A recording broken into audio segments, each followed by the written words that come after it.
Alan from Deer Park has a question about a porch upgrade. He wants to pour some concrete, Tom. And Alan writes, I love that. I know you do. Well, years ago, he says, I had a large wood deck built with a shed-style roof covering about half of it, and it's all attached to the house and supported by 4 posts, and 2 of them are set on an old slab, and 2 of them have footings. I want to pour a concrete slab, he says, poured instead of the wood deck. In other words, the place where it's on footings, you want to get rid of that and put concrete out there. And what Alan wants to know is, how should the contractor handle this? He says he knows pouring around those posts is the wrong way to go. And it's a way that most people would go. Yeah. And he is right. It's not a good thing to do. You could do it, but it's still not a good thing to do.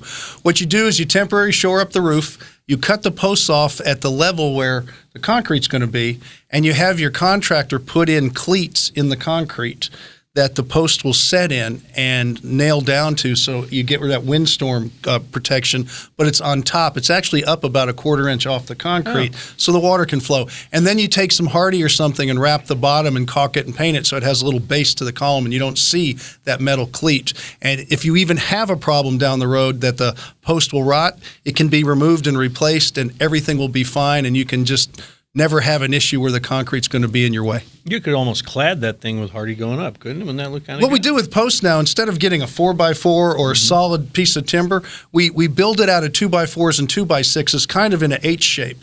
And that way they stay stable, because the other ones want to turn and twist because they're so big, and it's usually from the heartwood, the very center of the tree, which is not real stable.